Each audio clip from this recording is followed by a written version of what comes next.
His grandson, the right thought. Everything that's going on around you is to distract you from you. All that we read in the scriptures about this time that we're living in is about preparation.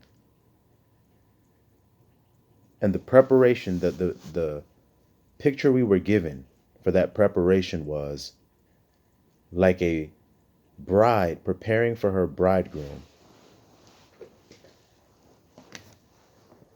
That's the way we are to be right now. So you think about it. I mean, really think about it when you hear it. Don't just hear the words and say, oh, it feels good, and then live. No, think about what you just heard.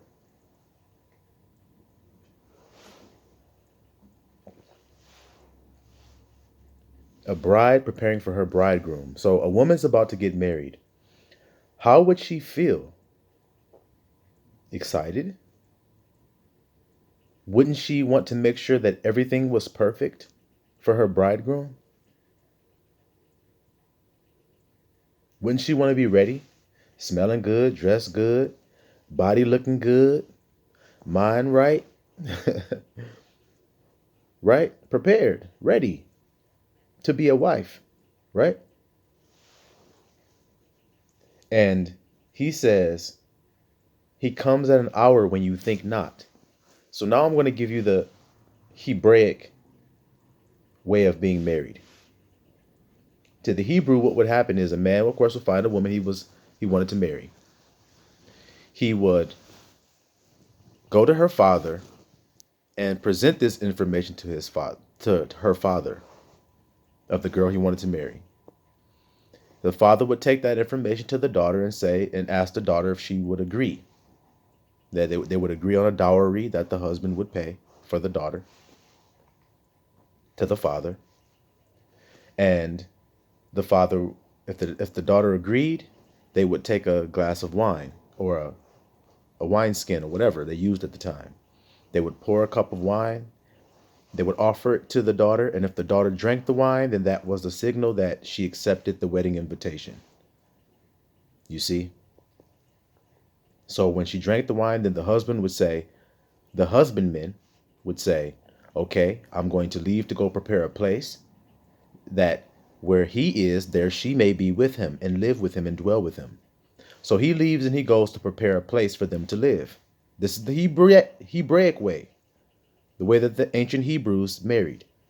He would go and prepare a place. Now this would take however long it took. Sometimes 6 months, sometimes maybe a month, maybe a year, maybe 2 years. Who knows? She doesn't know. The bride that is, she doesn't know how long it's going to be before he returns for her. So she's constantly staying ready. From the moment he leaves, she goes to preparation mode to make herself perfect, spotless, blameless, perfect. And she doesn't know when he's coming back. So now when he was to return, he would take his, what we call best man with him, who would go before him as a herald and say, behold, the bridegroom cometh. And he would blow a shofar, a horn, and say, behold, the bridegroom cometh, as they traveled back to get the bride. That's what the best man would be saying, the herald. Behold, the bridegroom cometh. So then she hears that and hears the shofar blowing. Now, if she wasn't ready, then he came unexpectedly on her when she wasn't ready and found her maybe in the arms of another man. Well, she ain't ready then. Maybe not taking care of herself. Maybe not beautiful. Maybe not healthy. Whatever it is, she's lacking now. She wasn't prepared for when he arrived. But let's say she was prepared.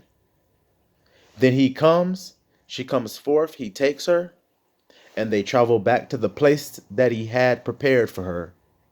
And then they enter into the wedding chamber for 7 days. All the people who are invited to the wedding feast are outside of the wedding chamber, dancing and celebrating and eating and feasting, having a good time while they're in the chamber consummating their marriage for 7 days. The herald, the best man, he stands guard at the door, lets no one in and no one out. for 7 days. And then when they come out at the end of the 7 days and present themselves, they are no longer two that entered in. They are now one flesh when they come out of the wedding chamber after the 7 days of being in there. And they are presented to the world as that new person that Abba has joined. And that's the way the wedding ceremony, and then they celebrate with the people who were invited. So do you see? Everything in the world is to get you to not be prepared for your bridegroom. Or everything that you see is to throw you off from being prepared. Because isn't that what happens when you got a beautiful ass, healthy ass, young virgin girl? When she's out there in the world, people are going to want that. That's of a very high price. So a lot of men may try to smooth on her and get on her and get. She has to stay the path and stay focused. No, I'm betrothed to a man already. I'm preparing myself for my husband who's coming for me. So sorry, can't defile myself. I can't soil my garments with that activity. Whatever it is that's keeping you from preparing yourself for him. You see? And each one of you knows within yourself what those things are. Those weeds that need to be pruned in preparation for your husbandman when he returned for you. To take you to where he is, the place he has prepared for you. Everything that's going on out here is a distraction from that thing right there, being prepared. Because like I told you, if there's a young girl and she's been betrothed and she's beautiful and desirable and of a high price, of high value, then a lot of men are going to try to be her suitors before her husband comes back for her, her true husband. They're going to try to get her off of the path. Grabbing on her hand, grabbing on her skirt, everywhere she goes. You see? But she knows that she's already betrothed. She's already in preparation, focused. I don't want to be lacking anything when my husband comes for me. Because isn't that what a woman should do for her husband? Y'all get on the white dress, right? Y'all try to lose the weight to fit the dress and get your nails done and hair done and get all this shit done to you and spend all this money and shit for your wedding days today, for your man right there in the flesh. So what about your spiritual husband who raised you from the dead? Are you making yourself in preparation for him? The spirit, guys. Are you ready for the spirit to enter into you? In other words, because can the spirit reside in a temple that's filled with thieves? So do you see why Yahushua broke in and kicked over and flipped over tables and whipped people with a whip and told them to get the fuck out of there? So that he could rebuild it in its truth? You see? That's the same thing that this sword out of my mouth is doing when I talk to you. See, I told you, when I speak, I'm throwing some Cinderella shoes up in the air and they click right on Cinderella's feet, whoever Cinderella may be. Now, what do that mean? That means that when I'm talking and I'm talking about some wickedness, if you happen to be a partaker in that particular wickedness, them shoes gonna click on your goddamn feet. Now, that's done on purpose so that you'll change. See? So that when shoes are thrown, they won't click on you at all. Man, niggas is doing this and this and this and this. You ain't a partaker in any of that stuff, so they're not hitting you. So you can stand in truth now, see? But when you got lies tucked away and he says, the truth says something to you, because that's the only one who's going to say it to you is the truth. When he says it to you, then it clicks on your feet and you go, oh shit, I don't know if I'm going to subscribe from him. I was following him before and he was talking that other stuff. But then when he said that, see, that's you being a hypocrite. A good tree cannot bear bad fruit. Neither can a bad tree bear good fruit. So that's what's happening. I am convicting you of your sin. What did Yahushua say? The world hateth me because of what reason? Because I convict it of its sin. That's what the truth does. See? So when I speak, I'm convicting people of their sins, even when I'm not speaking right directly to the person. That's the beauty of having a double-edged blade that swings back and forth when you talk. Like a what you call that? A scythe. See? A reaper. That's what the truth does. It reaps. Y'all don't see this? He's going to send his angels or messengers to reap from the four corners. He's going to send forth reapers at the time of the harvest. What time is the harvest? The time of separation. Now, are you who are listening to these messages, the targeted individuals, are you separated now in your mind from other people? Can you see that there are a distinct two types of people, not just different kinds? No, there is a distinct two types of people now, those of the spirit and those who are not. Simple as that. You now know that. That's called separation of the wheat and the tares. So then now it's time for reapers to be sent forth. That's what the truth does. It reaps. It pulls those into the truth that are in it and separates those who are not in it. Those are the ones that unsubscribe. Those are the ones who unfollow. Those are the ones who walk away. Those are the ones who scoff and wave their hand. What did Yahushua say? Are y'all going to leave me too? Have what I said offended thee? Because people turned and left Yahushua. And he looked at his 12 and said, y'all going to leave me too? They said, man, you got the words of eternal life. We ain't going nowhere. You telling us the truth. Because like I said, that's what the truth will do. That's why it's only a few who's going to make it. The righteous are scarcely saved. So where shall the wicked appear? It is written. If the righteous are barely making it, guys, then how the hell are the wicked going to make it? Okay? Because he sent forth a strong delusion. That's what he said, a strong delusion, that by it even the elect may be even fooled, if it were not for Abba Yah. That's a strong ass delusion, because everything is outside of you that's pulling you to outside of you when it's all about what's inside of you. That's what he said, wasn't it? The kingdom of heaven cometh not with outward observation, for the kingdom of heaven is within you.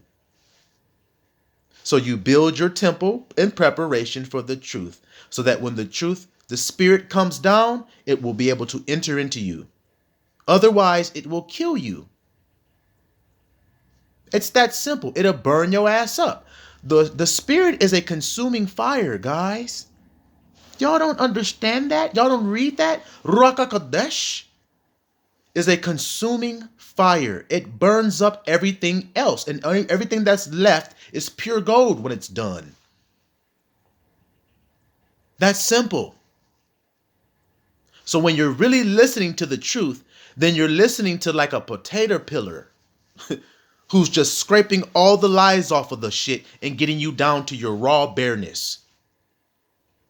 That's what it's doing, and it's exposing everything. And then at the end, you if you are in the truth, you have to say, it's just true. It's just true. About you, not about other shit that's going on in the world. About your own shit that you have within yourself. When Abba exposes it to you, do you run and hide from it, or do you say, it's just true? I need to work on that thing right there. Or otherwise, when my bridegroom come, I'm going to be stained. I'm going to have a big ass spot on my dress. I'm going to have someone else's seed in me. That's not how a bride should stand at her altar with her husband. Sadly to say, in this world, see, here comes the sword. Sadly to say, in this world, there are a lot of women who that just is the case. They're standing at the altar on their wedding day with another man's seed in their body. Another man's sperm was put in their body the night before. And it will be put in there the day of, probably, and the day after the marriage to another man. So that's happening in the physical to show us as spiritual what we are doing with the spiritual life. When we take our attention off of our spiritual life and give it to other things, that's adultery, guys. Abba Yah is a spirit. He's not a man, he's a spirit. So guess what? The things that you are doing to worship him are done spiritually.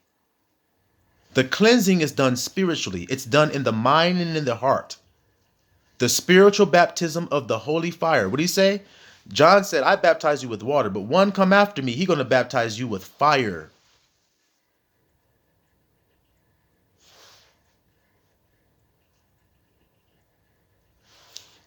You see, the truth. So when the truth comes, will you be able to receive it? It's just like a woman.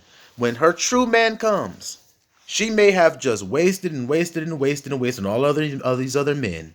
And then by the time she meets one that's the right one for her, can she receive him? Or do she have so much shame and guilt over what she's done that she can't receive him? Because that's what a lot of people are doing with Yahusha. They have so much shame and guilt over the things that they've done and all the adulteries that they've done, discounting Yahusha, saying he wasn't the truth, saying he was wicked, just like Paul did, that they can't accept the truth now. They're just too much ashamed. They can't. I'm not worthy. I'm not good and fit to do anything. Just like a woman would feel if she met a good-ass man that was loving her and she was all filled up with wicked other men. The same thing. So now we cleanse. We go through a cleansing process. Did y'all not read Esther? The 6 months in a myrrh oil bath? 6 months in frankincense and all this? A year of preparation before she ever even saw the king. She was chosen, and then it took a year of preparation with oils and baths and all kinds of other treatments to her body and to make her perfect before she was presented. So the same goes for you. Take your myrrh bath, your frankincense bath, all that shit. Get your garments clean, white, ready. You see? To meet your bridegroom. Because he coming. You see? He will not be slack.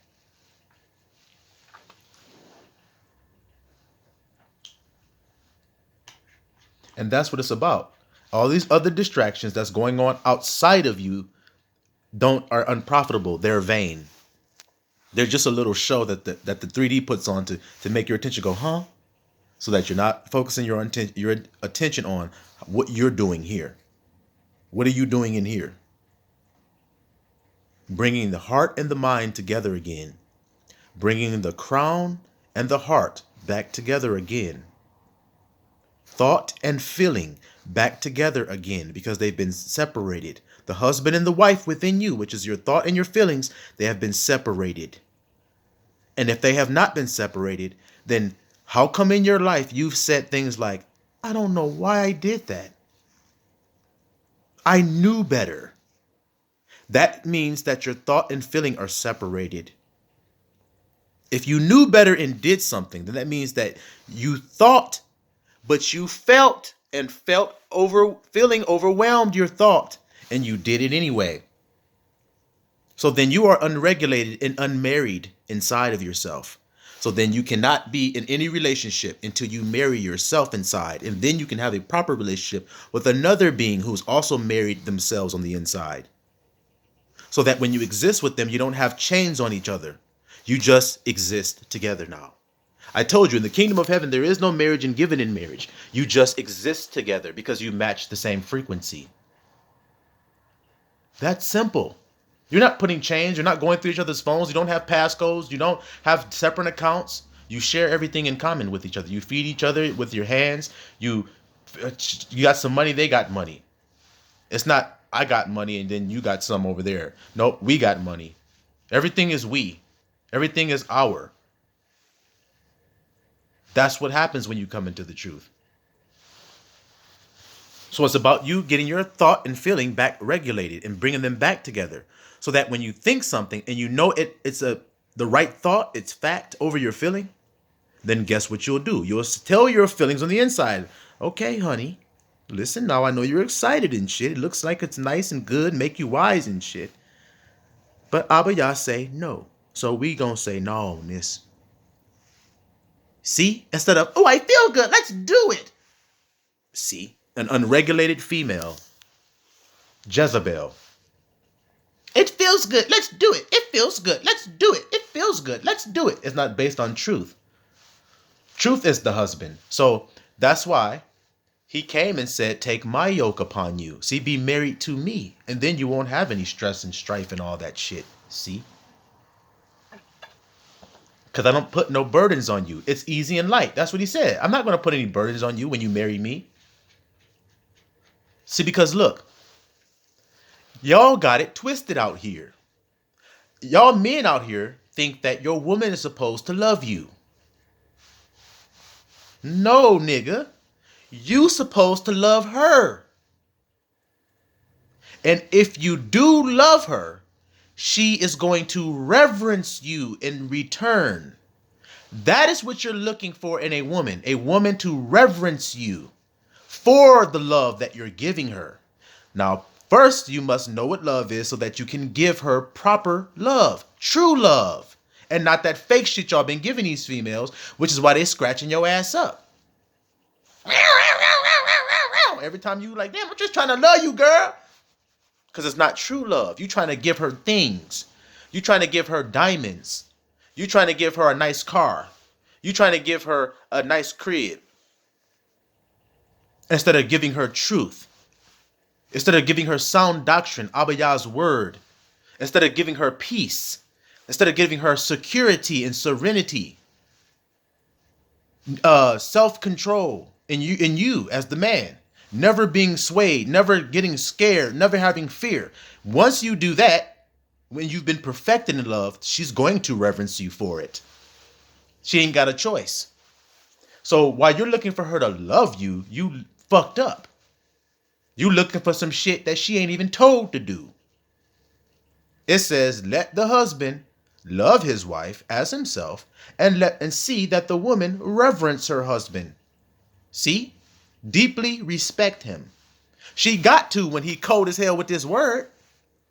She has to. If he's filled up with the word from the soles of his feet to the crown of his head, then she has to reverence him. Because he's triumphing in this world over all of the lies. Once she realizes that, and a lot of times that's what it takes for the woman. She has to go out there and find out. She has to live the high life and get showered with jewels and gifts and all the men wanting her. And then she realizes, hold on, wait a minute. That shit doesn't mean anything. I need real love. That's where security is. That's why he says 7 women shall take hold of one man. And said, we're going to spend our own money buying our own food. We're going to buy our own clothes. Just let us be called by your name. A lot of wicked women are offended by that verse. Hell no, 7 women, they might take hold of no one man. If he's living in truth and love, she will. You damn right she will then. Because all the lies have fallen. And then now she has to find security. It's just her nature. And she's going to run to the truth. That's simple. Just like the men run to Yahusha. When they found out that all the things that they've done in their life were lies.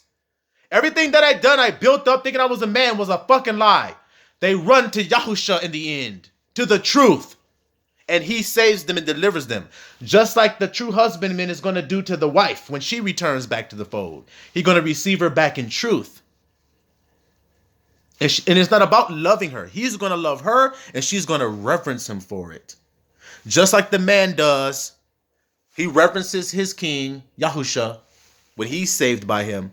Just like Yahusha did, he reverenced his father. That's simple. So come out of the lies today and come back into the truth that it's about you getting your house in order today.